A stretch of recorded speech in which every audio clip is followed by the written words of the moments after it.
Means that some districts that have been Republican will now likely be Democrat, including the district our next guest is running in. His name is Campa-Najjar.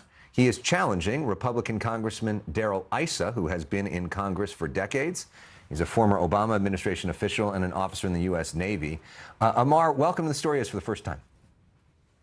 Thanks for having me. Happy New Year. And thanks for getting my name right, by the way. Thank you. It's a guy with the name Alex. I'm used to people mispronouncing mine.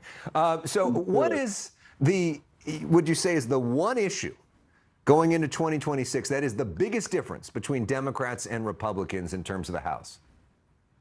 Well, that just happened today, January 1st. The tax credits for millions of Americans across our country, the premiums for the ACA are going to go up. Right? The tax credits are going to be gone as of today, and people's premiums are going to go up by 2, 3, 4 times.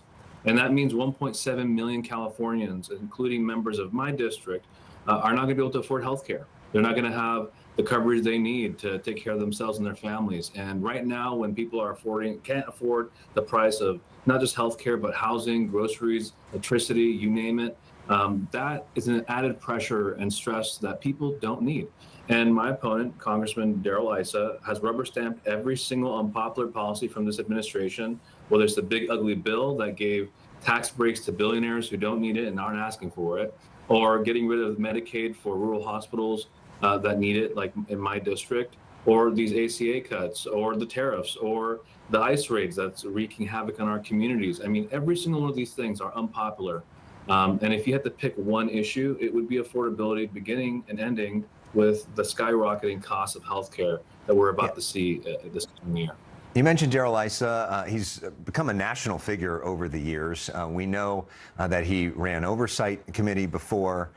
He's been in Congress for a very long time. He flirted with the idea, apparently, of running for Congress from Texas because his district is now more Democrat than it is Republican. You said recently you think he's going to retire. You mean retire before he even gets to the primary?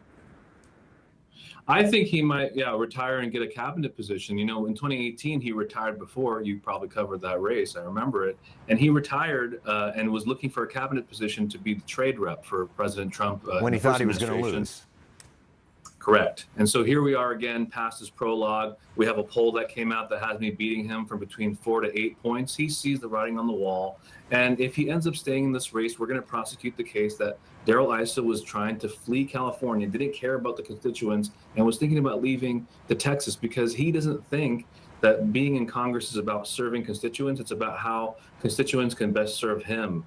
And, you know, the 20 years of time, the time he's been in Congress, where he's been selling his votes to the highest bidder, big oil, big pharma, the big gun lobby. I've run before. I ran once against Daryl Isa. I outperformed the top of the ticket. I got more votes than Gavin Newsom, who I admire, Joe Biden, Adam Schiff in this district.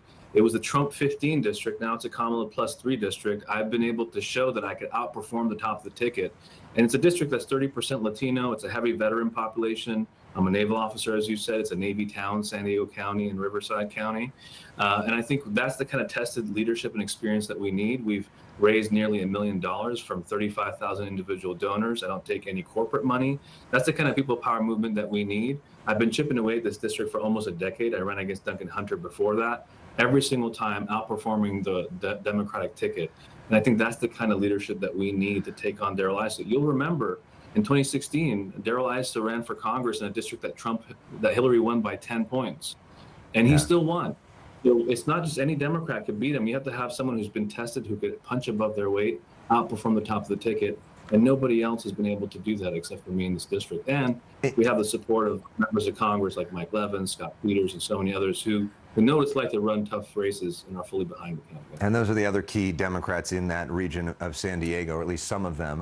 One thing that would be different about you if you got to Congress, you've actually lived in Gaza, which is not true of any member of Congress.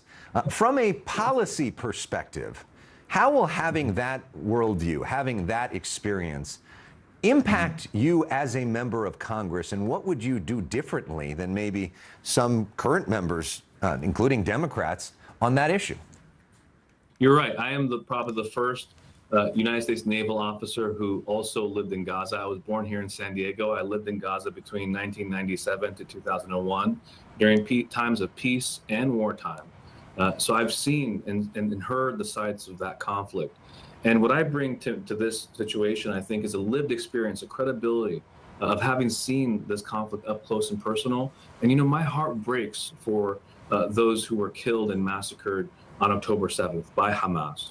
My heart also breaks for the atrocities that we've seen happen in those last 2 years, where innocent Palestinian children and non-combatants and women who've lost their lives during this conflict.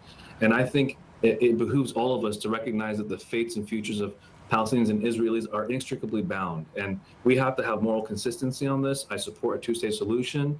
And I support the 20-point plan that the president's laid out. Now, I hope that it'll be enforced, that we could demilitarize Hamas, we could have an international security force there to police the area to make sure that violence doesn't erupt again, and that we could have reforms of the Palestinian Authority and kind of not have these forever wars that are perpetuating the Middle East. That's where America's stake is really important. And more important than the wars that we wage abroad, Alex, it's the battles that we have here at home. It's affordability, the cost of living, housing, healthcare.